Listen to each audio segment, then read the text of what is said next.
Happy Tuesday. It's May 12th. We're looking back in the corner of my man cave now by my shipping department and by my refrigerator. My guitar, the Sunburst guitar, the Fender hangs here. But if you notice, I now have a mandolin hanging here. That's because Sherry let me have her mandolin on permanent loan. She didn't use it much anymore, and I'd been looking for one to have here in the office to play when the mood struck me, and I was going to spend some money to do that, and Sherry is always good to me and lots of other people, and she said, why don't you just use my mandolin, save yourself some money, and it can be on permanent loan. So it is now hanging right here in the office, and it's a great little instrument, and I'm glad to have it to be able to play. Also wanted to mention something. Back here in the corner is where I keep my kind of my little memorial to Ed's Ghost Town. I don't know if most of you know it. We live right across the street from where Ed's Ghost Town used to be. And some of you probably remember visiting that. It was a roadside attraction that existed out here on Highway 50 in the 60s, 70s, and it closed in 1980, I think. But this was a major thoroughfare, Highway 50, and people would come from all over to stop at Ed's Ghost Town. I remember going there when I was a little kid a couple of times. And then this postcard down here is one that Anna bought for us when we first moved into our house here. I don't know if she got that off eBay, but off the internet somewhere, and had that for us. And it used to be in the house, but I wanted it out here in my history collection. So Michelle was nice enough to let me bring it out here for my history collection to show it off so it can be here with the other things. So I'm still collecting things about Ed's Ghost Town. Those are just some of the buildings. It was a bunch of little buildings that he put together to be like a little ghost town, and you could go around and see the sights and buy candy and sorghum and honey and apple cider and tour little attractions that he had and buy souvenirs and such. So that's what used to be right across the road from where we are. I have remembered all day that it's Tuesday, so that's pretty good for me. The 12th, I remember the date right now. One of the reasons I remember that today's the 12th is because on the 14th, which is Thursday, I get my hair cut. John Carl is going to have to haul off stuff in a dumpster after he's cutting everybody's hair after this quarantine break, but we'll be wearing our masks, and the barbers are not allowed to cut beards yet. They have to wait for regulations to open up a little more, but I guess from the mustache up, I will be well groomed again and not look so much like Grizzly Adams, which I will be happy about. Okay, Larry's motivational connection from yesterday, since I had trouble with video, May 11th. He chose a quote by Zig Ziglar. What you get by achieving your goals is not as important as what you become by achieving your goals. That is very true. Larry adds this: wash your hands, you get your hands clean, you become safer. Socially distant, you get increased personal space, you become safer. Little things, big outcomes.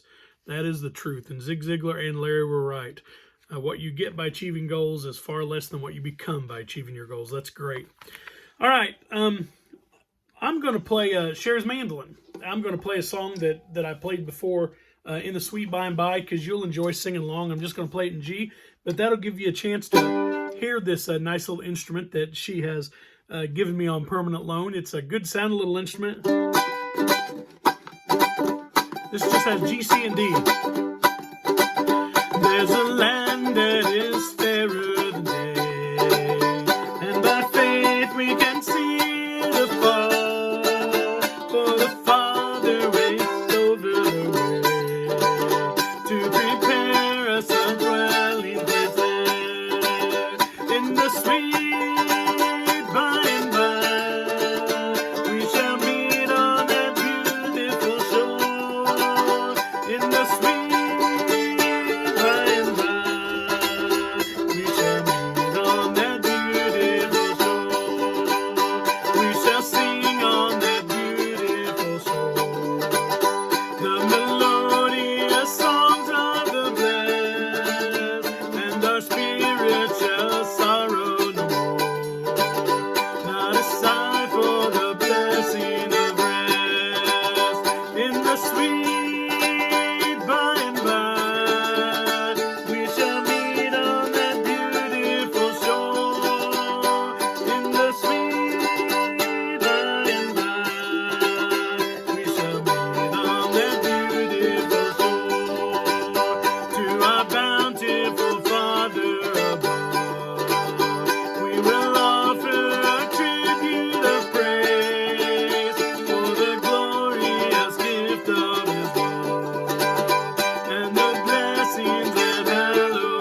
Still going.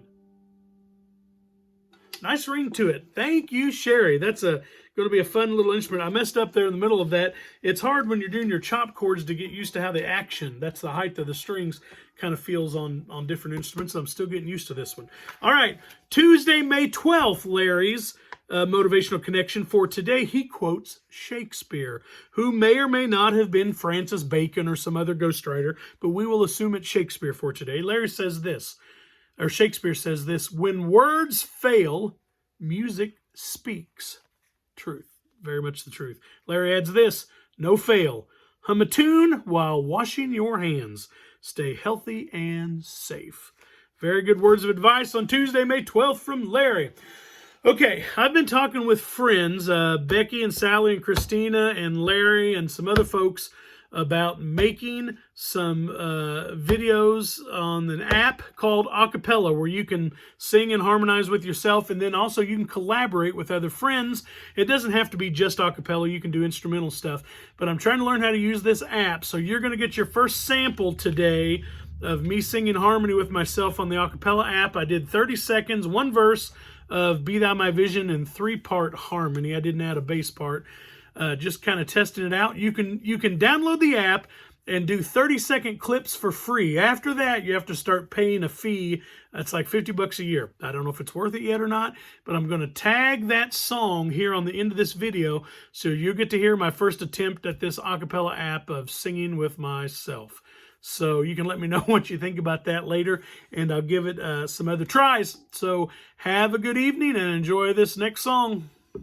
Be thou my vision, O Lord of my heart, not be all else to me, save that thou art. Thou my best Lord, by day or by night, waking or sleeping, thy presence my life.